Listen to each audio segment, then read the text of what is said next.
podcast. «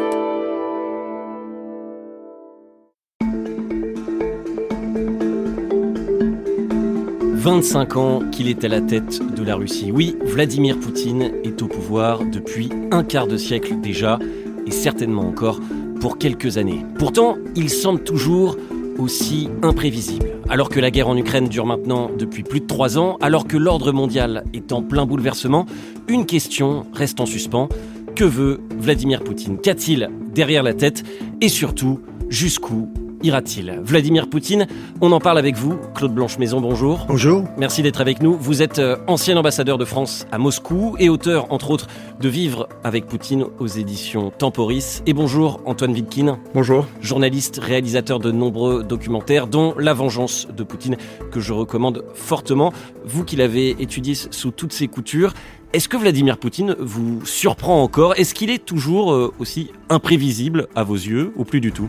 Pour répondre à votre question, je ne le trouve pas imprévisible. Il est finalement assez cohérent et très prévisible. Si on regarde par exemple le dossier qui nous préoccupe en ce moment, c'est-à-dire l'Ukraine, qui est finalement l'incarnation la plus avancée de sa volonté expansionniste, agressive, impérialiste, ça fait très longtemps que l'Ukraine était menacée de manière très explicite.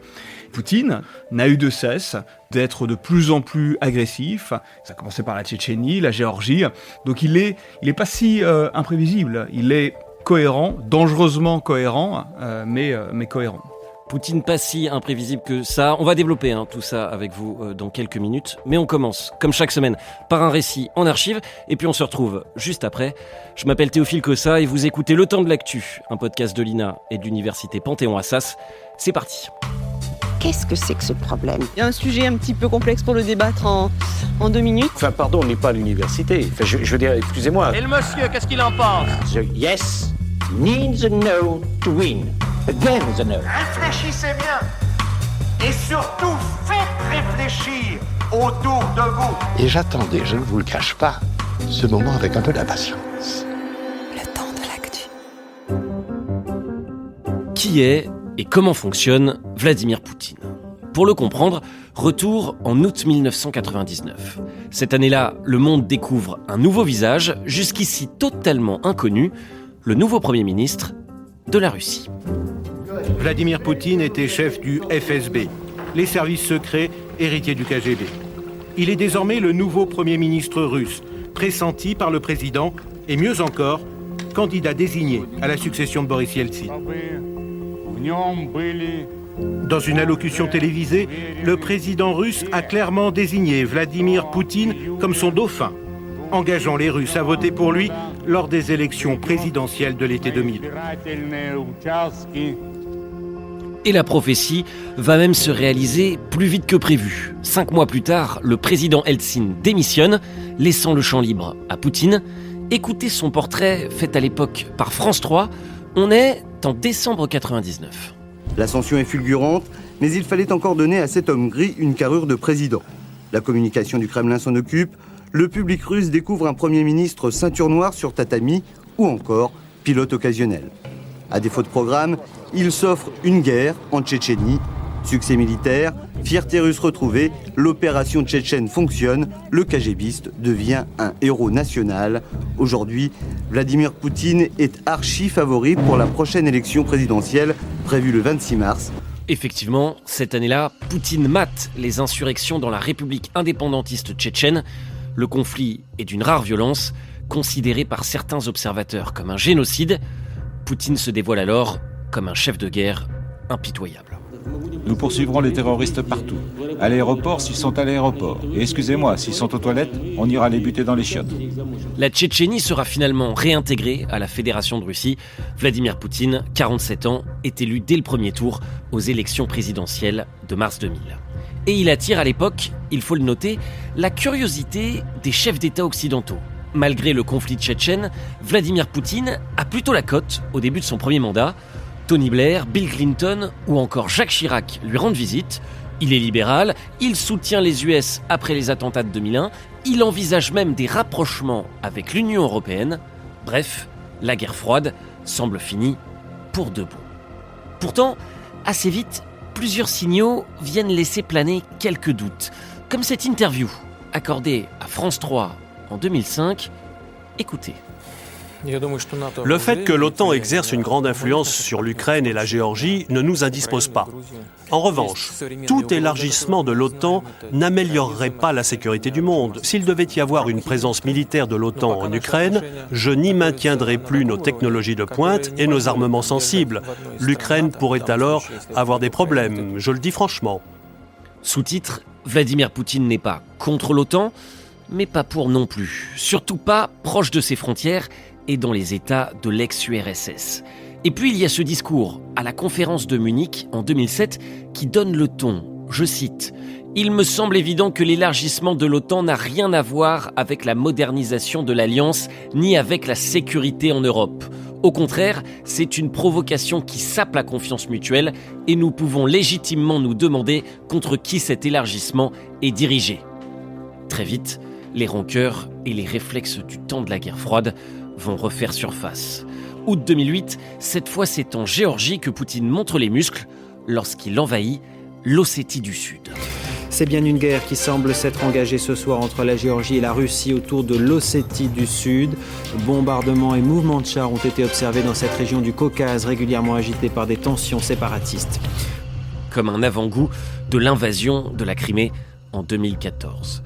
Mais entre-temps, à Moscou, Vladimir Poutine va réaliser un incroyable tour de passe-passe politique. Nous sommes toujours en 2008, Vladimir Poutine arrive au terme de son deuxième mandat présidentiel et comme le veut la constitution russe, il ne peut pas se représenter. Mais il a une idée. Vladimir Poutine décide de mener la liste de son parti aux législatives. En un mot, comme il ne peut plus être président, il se réserve la place de Premier ministre. J'accepte avec gratitude de mener la liste Russie unie aux élections. Pour moi, diriger le gouvernement est une possibilité tout à fait réaliste. Mars 2008, Dimitri Medvedev est élu président de la Russie, mais Vladimir Poutine reste aux manettes. Et en mars 2012... La larme à l'œil, Vladimir Poutine vient de remporter l'élection présidentielle dès le premier tour. Le Premier ministre et homme fort de Russie a obtenu 64% des voix. Nous avons montré que personne ne peut nous imposer quoi que ce soit. Personne. Et qu'importe si l'élection est contestée, Poutine fera plus tard adopter par référendum la non-limitation des mandats présidentiels dans le temps, de quoi lui permettre techniquement de se maintenir au pouvoir jusqu'en 2036. Poutine autoritaire en Russie et au-delà.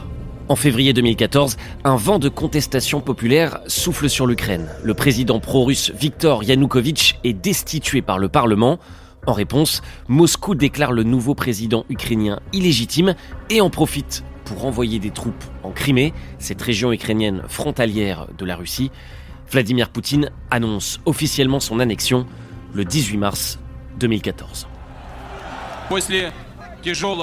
La Crimée est comme un bateau qui, après un voyage long et pénible, est enfin rentré dans son port d'origine. Et le Kremlin soutient également les séparatistes pro-russes qui ont pris les armes dans la région du Donbass et qui font désormais la guerre à l'Ukraine. Cependant, Poutine l'assure. Ne croyez pas à ceux qui vous font peur, ceux qui disent qu'après la Crimée vont suivre d'autres régions. Nous ne voulons pas la scission de l'Ukraine. Nous n'en avons vraiment pas besoin. La suite de l'histoire prouvera bien sûr le contraire. Le 24 février 2022, la Russie envahit l'Ukraine, le début, ou plutôt la suite, de la guerre. Mais alors, que cherche Vladimir Poutine ? Réponse de l'ancien président français François Hollande, c'était en 2022. Il a toujours, depuis 20 ans, le même objectif, reprendre le contrôle de tout ce qui a été perdu lors de l'effondrement de l'Union soviétique. Reste alors cette question en suspens. Jusqu'où ira Vladimir Poutine ? On en parle dans le temps de l'actu. Avec vous, Claude Blanche-Maison, et vous, Antoine Wittkin. Déjà, pour commencer, peut-être une réaction au récit qu'on vient d'entendre. Claude Blanche-Maison, je commence avec vous. Vous avez été ambassadeur à Moscou de 2000 à 2003. Je crois que vous êtes arrivé juste après les élections de mars 2000. Vous avez donc observé de très près les premiers pas de Vladimir Poutine au pouvoir, et je crois que vous l'avez rencontré à plusieurs reprises. Oui, ça fait partie de mon travail, d'autant plus que le président de la République, évidemment, venait régulièrement à Moscou, ou que Poutine visitait les capitales européennes. Voilà, et dans le fond, tous les dirigeants occidentaux, plus le président des États-Unis d'Amérique à l'époque, W. Bush, essayaient de se concilier les bonnes grâces de Poutine, ne sachant pas trop ce qu'il avait dans le ventre et voyant jusqu'où il était possible de nouer des liens de coopération. Et côté russe, ça répondait, puisque, comme on l'a dit tout à l'heure dans votre sujet, les Russes ont même flirté avec l'idée de se rapprocher de l'OTAN, voire même d'entrer dans l'OTAN. Il a également voulu se rapprocher de l'Union européenne, puisqu'il avait dit oui à l'idée d'un espace économique commun. Donc, il donnait le sentiment à l'époque de vouloir se rapprocher de l'Union européenne et de l'Occident. Il faisait comme nous, dans le fond, il faisait de la politique expérimentale, pour voir jusqu'où il pouvait aller dans ce domaine, sans rien lâcher d'essentiel pour lui. Il y a ces premières années à la tête de la Russie, et c'est vrai, on a l'impression, on l'a entendu dans le récit documentaire, d'un Vladimir Poutine plutôt libéral, qui adopte les codes occidentaux, qui veut moderniser, on a l'impression, son pays. Et puis petit à petit, on va observer des changements, une mue dans le comportement de Vladimir Poutine. C'est ce que vous racontez très bien, Antoine Wittkin, dans votre documentaire La vengeance de Poutine. Je cite votre doc, « L'histoire d'une revanche, celle d'un homme qui revient de loin à la tête d'un pays qui revient de loin ». Effectivement, il arrive au pouvoir, il doit moderniser son pays, qui effectivement sort d'une décennie de transition entre finalement des décennies d'un système socialiste inopérant dans l'économie et une décennie extrêmement difficile. Donc il veut moderniser son pays. Effectivement, ça c'est une réalité. Et d'ailleurs, il a également besoin de l'argent et de la technologie, du savoir, des investissements occidentaux. Donc c'est aussi l'une des raisons pour lesquelles il se rapproche effectivement et se montre plutôt libéral dans un premier temps. Je pense qu'il veut certainement, sincèrement le faire. Il joue également de cette image plus moderne, effectivement, auprès des Russes, auprès de l'opinion russe, puisque dans ces années-là, la Russie est une démocrature. Il existe des élections. Les gens votent. Les élections sont truquées, de plus en plus truquées au fil du temps. Mais il a été élu au départ parfaitement à la loyale. Donc, ensuite, il y a certainement des débats d'interprétation sur ces points-là, mais je crois qu'est-ce qu'on propose à son peuple lorsque les succès économiques ne sont pas autant que ça au rendez-vous? Alors, il a effectivement modernisé son pays, mais la Russie, il suffit de s'y promener aujourd'hui pour voir que lorsqu'on sort des grandes villes, qui sont effectivement l'objet de l'attention du pouvoir central, la situation du pays est dans un état quand même assez calamiteux. Qu'est-ce qu'on propose à son peuple lorsqu'on n'arrive pas à développer autant que on l'aurait voulu l'économie, et lorsque on s'accroche au pouvoir en éliminant toute opposition? Qu'est-ce qu'on propose? Comment est-ce qu'on se maintient au pouvoir? Comment est-ce qu'on assure cette emprise sur cet immense territoire dont le développement laisse à désirer? Eh bien, il y a l'impérialisme, le nationalisme, l'ultranationalisme, l'embrigadement de la population derrière un pouvoir fort et avec un projet qui est un projet expansionniste et impérialiste, dans la mesure où je crois ça fait partie d'une sorte d'ADN historique de la Russie qui remonte à plusieurs siècles sans doute, cette manière pour cet immense pays finalement assez peu sûr de lui, d'aller exister en agressant. Et donc, pour revenir à notre sujet, effectivement, je pense que ça a imprimé chez Poutine une sorte de direction assez logique qu'il a suivie au fil des temps. Son régime s'est durci, sa répression s'est durcie, et ça l'a mené ensuite à la guerre. Il y a un moment qui, je crois, essentiel du point de vue du raidissement de Poutine et de son régime, qui est le moment où, je crois, la Russie devient une dictature totale, à tout point de vue. C'est 2012, en fait. Et ça a été un peu évoqué dans votre sujet. Et il y a un moment où il revient au pouvoir après son élection, après avoir été le Premier ministre de Dimitri Medvedev. C'est ça. Il revient au pouvoir. Tout ça a été évidemment organisé, prévu, et il subit une contestation dans la rue. Et ça, c'est effectivement l'une des premières fois qu'en Russie, on voit autant de gens manifester dans les grandes villes, certes, mais aussi dans des villes moyennes, contre le trucage des élections et son retour au pouvoir. Et c'est sa hantise, Poutine. Sa hantise, c'est de se faire chasser par une révolution. Il a assisté avec horreur aux événements en Ukraine en 2004 déjà, pays voisin, très proche. Il a assisté avec horreur au printemps arabe. Il a, m'a-t-on dit, autour de lui, visionné plusieurs fois la vidéo du lynchage et de la mort de Kadhafi, Muammar Kadhafi. Il ne veut pas terminer comme ça. Et je crois que c'est vraiment le début d'un raidissement. Alors, c'est le début d'une répression accrue, mais c'est aussi le début, en tout cas l'accélération des aventures extérieures. 2 ans plus tard, 2014, annexion de la Crimée. Juste une phrase pour conforter ce qui vient d'être dit. Poutine vit aujourd'hui dans une bulle. Il a peur de tout. Il vit dans une bulle sécuritaire. C'est-à-dire depuis le début, il n'a jamais pris la moindre boisson qui ne venait pas du Kremlin. Mais aujourd'hui, il n'a même plus de visiteurs du soir. Il n'y a plus de fous du roi qui lui disent les choses, qui lui disent la vérité. Il n'a plus que des courtisans. Et ça, ce sera finalement sa perte. Je reviens sur cette progression de cet impérialisme au fil des ans, de cette revanche dont on a un petit peu parlé. Est-ce qu'elle était planifiée dans sa tête? Est-ce qu'il a un plan précis en tête, Vladimir Poutine, ou est-ce qu'il navigue un peu à vue? Il navigue en fonction des rapports de force d'abord. Ça veut dire qu'il agit quand il peut. Et donc, effectivement, et ça, on le voit dans sa manière de faire, il avance et il regarde en face ce qu'on lui oppose. C'est pour ça que c'est très important que l'Europe se manifeste en tenant bon en Ukraine, parce qu'en effet, si nous tenons bon en Ukraine, si nous faisons le nécessaire pour signifier à Poutine qu'il ne peut pas sortir de ses frontières et continuer à annexer des territoires qui peut-être un jour ont fait partie de l'Union soviétique, eh bien, il s'arrêtera tout simplement. Et c'est pour ça que la défection américaine serait très grave. Il faut arrêter Poutine, sinon il continuera. C'est un opportuniste, Poutine. Il n'a pas beaucoup de convictions. Il n'a pas véritablement d'idéologie, c'est un opportuniste qui veut rester au pouvoir, et pour rester au pouvoir, pour le moment, il considère qu'il a besoin de la guerre. Et ça n'est pas un joueur d'échecs. Un joueur d'échecs, c'est quelqu'un qui calcule ses coups très longtemps à l'avance. C'est plus un joueur de poker, c'est-à-dire quelqu'un qui effectivement tente, parfois par le bluff, de pousser son avantage, et qui effectivement, si on ne lui résiste pas, eh bien, continue d'avancer. On en arrive à cette question qui nous préoccupe tous, nous occidentaux. Que veut Vladimir Poutine? Alors, est-ce que c'est reprendre le contrôle de tout ce qui a été perdu lors de l'effondrement de l'Union soviétique, comme le disait François Hollande, qu'on entendait dans le récit documentaire? Je crois que dans un premier temps, il veut régler son compte à l'Ukraine. Dans le fond, il n'a pas de plan stratégique à proprement parler. Et donc, il veut régler son compte à l'Ukraine, supprimer l'identité européenne. Il y a 2 façons de le faire. Mettre un gouvernement fantoche à Kiev. Il a essayé tout au début de son invasion. Ça n'a pas marché. Il a toujours cette idée dans la tête. Mais il n'est pas sûr qu'il ait décidé aujourd'hui d'aller au-delà. Alors, effectivement, la cible suivante, la plus facile, c'est la Moldavie, bien entendu, puisqu'elle n'est pas dans l'OTAN. Et puis, c'est finir ce qu'il a déjà largement avancé en Géorgie, en influençant lourdement les élections récentes. Donc, Géorgie, Moldavie sont probablement les cibles prochaines. Personnellement, je ne pense pas qu'aujourd'hui, Poutine ait décidé de s'attaquer à un État membre de l'OTAN.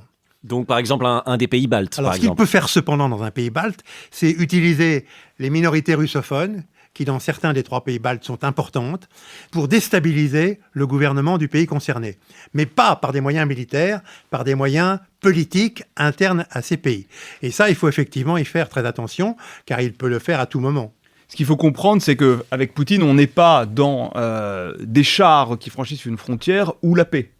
Il y a toute une gamme d'agressions, de guerres hybrides intermédiaires. Et effectivement, face par exemple aux pays baltes ou à d'autres pays, Poutine dispose d'autres moyens de pression. Et donc, dans la mesure où le monde occidental, l'OTAN est son ennemi, il peut parfaitement essayer de tester la solidité de l'alliance, c'est-à-dire de produire des petites agressions, ce qui serait considéré comme des petites agressions, des revendications territoriales. Comme dans le Donbass, par exemple. Comme dans le Donbass, en jouant sur des minorités, par exemple des minorités russes aux pays baltes, ou en Estonie en l'occurrence, pour essayer de voir, avec sa méthode habituelle, ce qu'il a en face, pour essayer de voir si, le camp occidental, les États-Unis, dont on voit à quel point ils sont défaillants, et l'Europe serait à la hauteur. Et effectivement, s'il le peut, aller plus loin.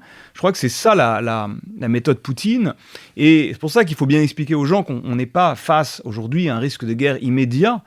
On est face à cette guerre hybride de Poutine, dont on a du mal à décerner les contours, et puis on est face à une situation où effectivement nous devons effectivement nous préparer à toute possibilité. Ça ne veut pas dire qu'elle se produira, ça ne veut pas dire qu'on est en train de se préparer forcément à la guerre, mais face à ce qu'est la Russie de Poutine, qui est donc un État surarmé, une dictature, avec à sa tête quelqu'un dont le projet, pour l'essentiel, est devenu aujourd'hui l'impérialisme, eh bien on ne peut pas prendre le risque de se reposer sur ses deux oreilles en se disant bon bah, a priori, il ne nous attaquera pas, il n'attaquera jamais, eh bien, faisons comme si de rien n'était et ne faisons rien de plus. Donc c'est la raison pour laquelle, effectivement, ça peut faire effectivement peur, mais tout le monde se prépare. Et comme on le sait bien, la meilleure manière d'éviter la guerre, ce que personne ne veut, c'est évidemment de s'y préparer, c'est-à-dire de dissuader l'adversaire. Qui veut la paix prépare la guerre. Vous avez cité la Moldavie et la Géorgie. Est-ce qu'il y a des risques ? J'ai bien compris ce point de guerre hybride, etc., qui est un peu plus diffuse, un peu plus insidieuse. Est-ce qu'il y a néanmoins un risque de chars russes qui passent la frontière en Moldavie ou en Géorgie ? Oui, parce que ces pays ne sont pas membres de l'OTAN. Et d'ailleurs, il y a quelques mois, un journaliste russe posait la question à Lavrov, le Premier ministre des Affaires étrangères, et lui dit quelle est la prochaine cible. Et Lavrov a fait un sourire sardonique et a dit « Oh, je crois bien que c'est la Moldavie ». Il l'a dit. Et on voit bien que la présidente moldave est extrêmement inquiète lorsqu'elle vient à Paris, lorsqu'elle vient à Bruxelles. Elle est extrêmement inquiète et il faut renforcer la Moldavie par la dissuasion, comme ça vient d'être dit, en massant des troupes dans un premier temps à l'extérieur de la Moldavie. Mais si la Moldavie nous le demande, peut-être en Moldavie. Des négociations sont engagées, notamment avec Donald Trump, pour mettre fin au conflit ukrainien. Des négociations qui, on le comprend, vont être très longues. Est-ce que Vladimir Poutine veut que ce conflit s'arrête ? Et est-ce qu'il a intérêt, si on suit son logiciel, à ce que ce conflit s'arrête ? Alors la paix, non, la paix n'a pas de sens pour lui. La paix, c'est un problème. Les Ukrainiens veulent la paix, c'est-à-dire vivre sans bombardement et vivre paisiblement. Lui ne veut évidemment pas la paix, mais donc qu'est-ce qu'il veut ? Est-ce qu'il veut un cessez-le-feu ? Je ne sais pas. Je crois qu'il est vraiment difficile de répondre à cette question. Il y a deux hypothèses. La première, pour laquelle j'incline, est qu'effectivement, il sent qu'il ne peut pas pousser ses troupes encore éternellement à combattre et que donc il a intérêt à trouver une sorte de modus vivendi qui serait une forme de cessez-le-feu, de cesser des hostilités sur le terrain en essayant, via ce soutien providentiel américain, de gagner le maximum d'avantages à cette occasion-là, et en faisant par ailleurs traîner suffisamment les discussions pour pouvoir pousser son avantage et avancer sur le terrain, puisque son armée avance encore. Donc ça, c'est la première hypothèse. Voilà, c'est qu'à terme, il a plutôt intérêt à un cessez-le-feu, mais à ses conditions, grâce aux Américains. La seconde hypothèse, c'est qu'il n'a renoncé à rien, qu'il pense que militairement, il peut continuer, être en position de force, qu'il peut écraser finalement l'Ukraine. Il faut se rappeler que Poutine est un prédateur. Un prédateur, c'est quelqu'un qui, lorsqu'il sent que sa proie est affaiblie, lorsqu'il sent que le rapport de force lui est favorable, eh bien, il attaque. Les deux hypothèses ne sont d'ailleurs pas irréconciliables. On peut avoir une trêve d'un certain temps, une trêve limitée, 30 jours ou un peu plus, ou 2 fois 30 jours, et puis ensuite, Poutine reprend l'offensive. Et comme on n'a rien prévu pour garder la ligne de cessez-le-feu, on n'a absolument rien prévu. La force de rassurance dont parlent les Français, les Anglais et quelques autres, c'est une force de rassurance qui n'a pas vocation à être sur la ligne de cessez-le-feu. Elle a pour vocation, une fois la paix conclue, à être en arrière, pas du tout au contact des Russes, pour assurer la sécurité de Kiev, d'Odessa, de Kharkiv, des grandes villes, mais pas pour se battre contre les Russes. Donc on a laissé de côté soigneusement quelle organisation internationale, quelle troupe pourrait surveiller le cessez-le-feu. Il n'y a pas de cessez-le-feu sans que des troupes le surveillent. Je rebondis sur ces points, potentiellement envoi de troupes ou ces forces de réassurance, comme l'a appelé Emmanuel Macron. J'aimerais qu'on écoute une archive qui date de février 2024. Vladimir Poutine affirmait que l'envoi de troupes occidentales en Ukraine aurait des conséquences tragiques. Écoutez. Tout ce qu'ils inventent en ce moment, ce avec quoi ils effraient le monde, tout cela constitue une réelle menace d'un conflit avec une utilisation d'armes nucléaires. Ce qui signifie la destruction de la civilisation. Donc je le disais, il y a peu, Emmanuel Macron promettait que des forces de réassurance impliquant plusieurs pays européens seraient déployées en Ukraine en cas d'accord de paix avec la Russie. Sous-titre des militaires occidentaux sur le sol ukrainien. Tout ce que Vladimir Poutine ne veut pas, et on a entendu sa menace de l'arme nucléaire. Question toute simple, est-ce qu'il peut péter les plombs ? Pour l'instant, il a pas pété les plombs. Ces menaces nucléaires sont assez fréquentes. Elles ne sont pas sans effet. Moi, je ne fais pas partie de ceux qui minimisent ces menaces. Le simple fait, d'ailleurs, de menacer est un problème. Elles ne sont pas sans effet. C'est-à-dire il fait peur. La Russie est un État nucléaire. L'Ukraine ne l'est pas. Personne ne veut de guerre nucléaire. De toute façon, on ne va pas s'arrêter de vivre en pensant qu'il peut péter les plombs. On ne peut pas se retrouver sous l'effet de cette intimidation-là. Si cette guerre s'arrête un jour, effectivement, il faut trouver un système qui soit de fait accepté par les deux parties. Je pense que si on en arrête là, c'est comme ça que ça va se passer. S'il n'y a pas un vainqueur et un vaincu, qui soit effectivement une manière de garantir le fait qu'effectivement, après un accord éventuel, ou en tout cas un cessez-le-feu, eh bien, la Russie, Poutine, attaque à nouveau l'Ukraine. Et c'est toute la question de la présence de troupes sur le sol de l'Ukraine, comme ça a été dit. Elles peuvent être effectivement internationales, elles peuvent être européennes. Ça aurait du sens qu'elles soient européennes, parce que ce serait une manière de montrer que nous assumons la sécurité de notre continent et d'un pays ami. Ça dépendra du rapport de force dans les négociations et sur le terrain. J'ajoute seulement 2 phrases. Poutine ne veut pas mourir, donc il n'utilisera pas l'arme nucléaire, sauf si le sort, l'existence même de la Russie était en jeu. Or, la guerre en Ukraine ne met absolument pas l'existence de la Russie en jeu. Donc il ne peut pas utiliser l'arme nucléaire, car sinon il sait très bien que dans les 2 heures qui suivent, la Russie serait totalement détruite. Répondre à cet impérialisme, répondre à ces non-limites que démontre Vladimir Poutine, comment est-ce qu'on fait ? Comment est-ce qu'on peut répondre, nous, Européens, à ça ? Vous l'avez un petit peu évoqué, c'est envoyer des troupes, c'est montrer les muscles, c'est qui veut la paix prépare la guerre ? C'est tout ça. Il faut être fort, il faut dissuader. Et dans un monde qui effectivement se rapproche de plus en plus de l'état de la jungle, avec des superpuissances américaines, et la Russie n'est pas une superpuissance, mais en tout cas à l'échelle de l'Europe elle l'est, qui effectivement ne croit qu'au rapport de force, ne croit plus forcément dans l'intangibilité des frontières, déteste les systèmes démocratiques et libéraux qu'incarne l'Europe, eh bien il faut montrer ses forces, il faut être capable de dissuader par la force militaire, la capacité à faire face s'il le fallait, et puis il faut également croire dans ses valeurs et en ses institutions, et les défendre, y compris face à des guerres hybrides, à des attaques hybrides. Un exemple, il faut quand même en France se rappeler qu'en 2017, l'élection de 2017 a fait l'objet d'attaques hybrides, informationnelles, de la part de la Russie. Je crois de cyberattaques. De cyberattaques notamment, et de manipulation de l'information, de soutien d'ailleurs d'un certain nombre de forces politiques. Je ne suis pas sûr qu'à l'époque, la réponse ait été suffisamment forte de manière à montrer à l'adversaire qu'on est prêt à défendre les valeurs auxquelles on croit. Si on ne croit plus dans ces valeurs, effectivement, il faut se rendre à l'ennemi, ça c'est sûr. Mais si on y croit, en tout cas, il faut montrer qu'on est capable de payer un prix suffisant pour les défendre face à des gens qui ne comprennent que ce langage. Absolument, et y compris par des mesures ponctuelles.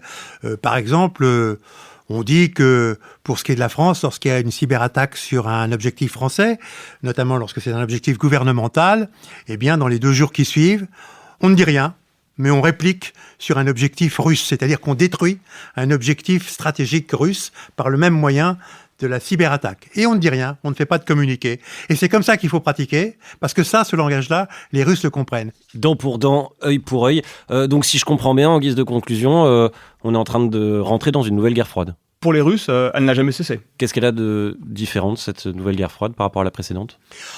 Technologiquement, elle est très différente. Parce que, comme ça a été dit plusieurs fois, c'est une guerre hybride. Tous les moyens impossibles et imaginables sont utilisés par les Russes et il faut qu'on réplique par les mêmes moyens. Alors, quelquefois, c'est un peu choquant, mais tant pis. Il faut répliquer par les mêmes moyens parce que ce pouvoir-là, c'est le pouvoir de Poutine. Et le pouvoir de Poutine ne comprend que la force. Dans la tête de Vladimir Poutine, que veut-il et jusqu'où ira-t-il ? On a les cartes en main, en tout cas, pour y voir un peu plus clair.